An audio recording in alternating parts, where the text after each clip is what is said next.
We're here at Franklin Art Glass Studio, located literally just around the corner from the UrbanRanch.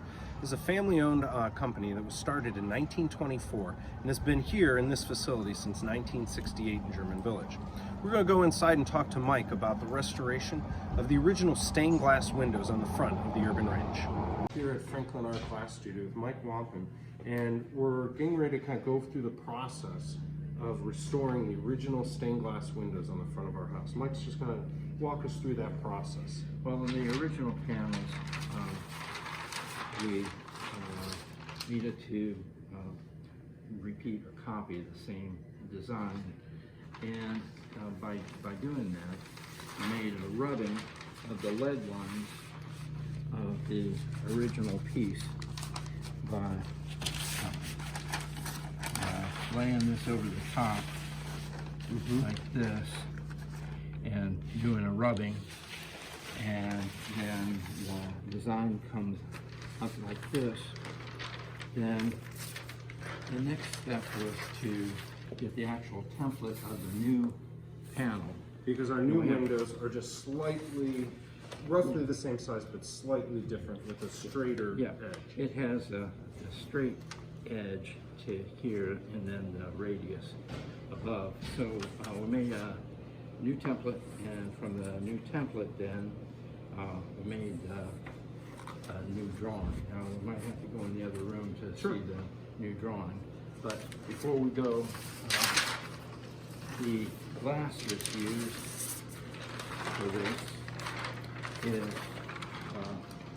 window glass for the body of the panel. Just regular window glass. There's nothing special about it other than that it's 107 years old. But it's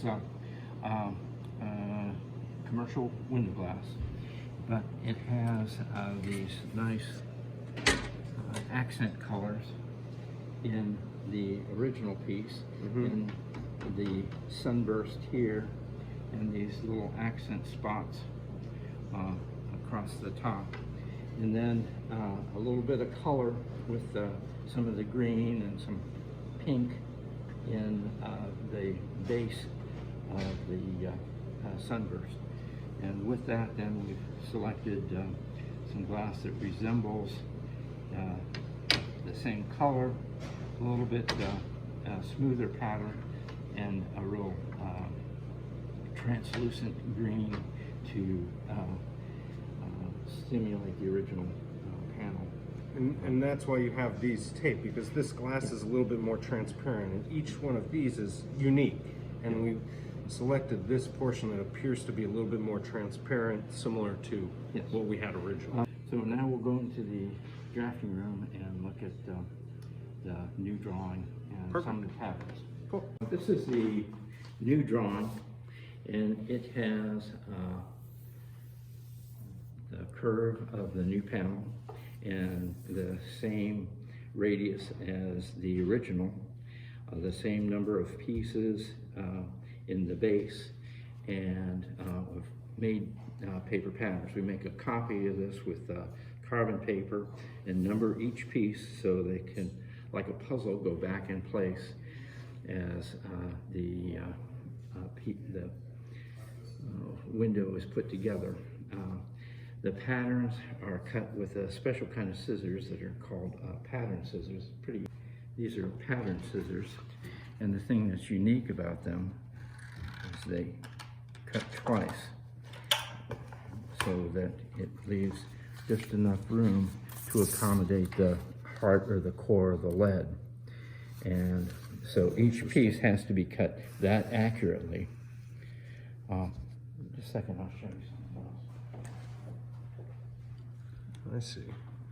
So there's two blades on the bottom and the one on top that comes between. Really interesting. This is called lead cane, and this is typical of what we will use here.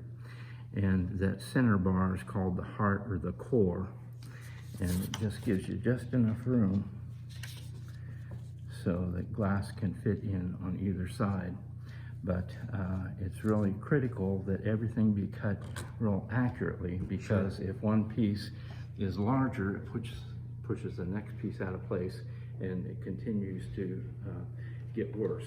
So being able to cut patterns accurately is really important, because each little nick in the pattern, when the glass cutter follows around, it'll hit the nick in the pattern, and then when you go to break it, it'll crack the piece. So it's really important that they are cut accurately and cleanly, like this.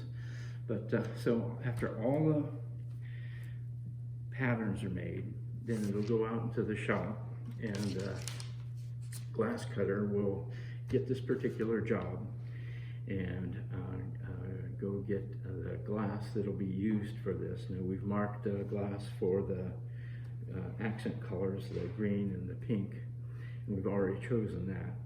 But this is all the window glass, and he'll lay out all the patterns on a piece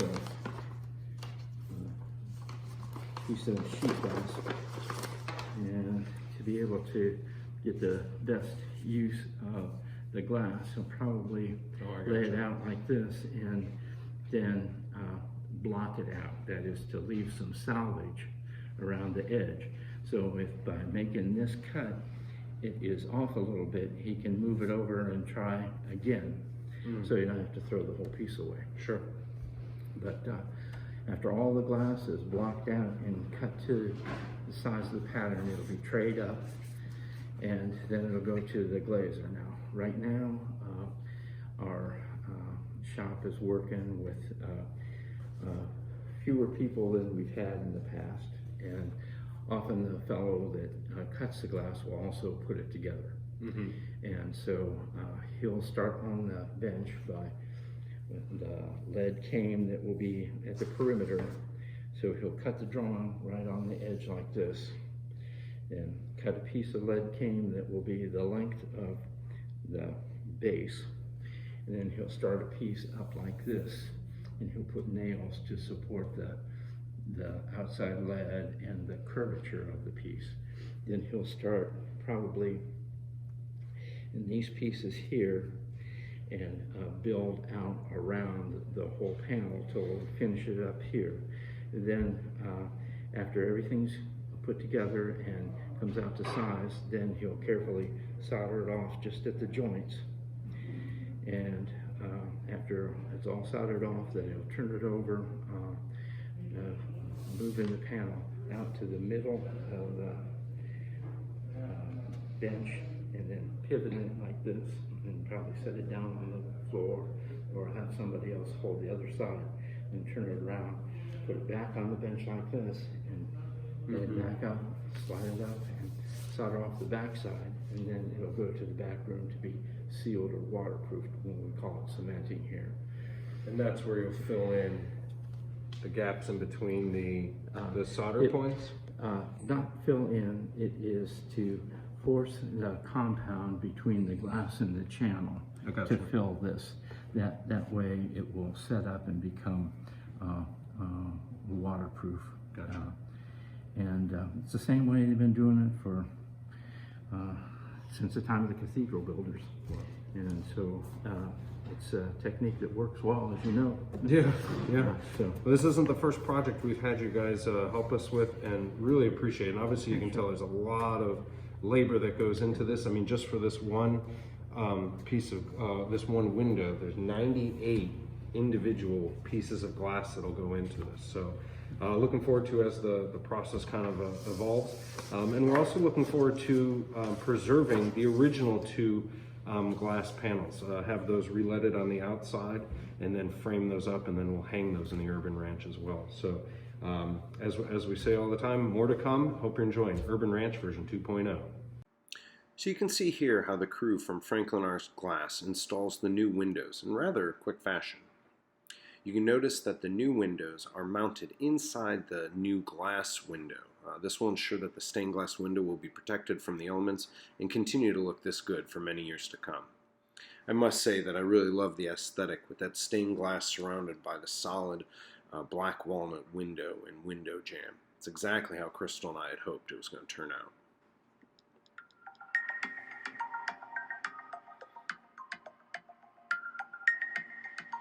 Well, as we say, more to come on Urban Ranch version 2.0. Thanks for watching.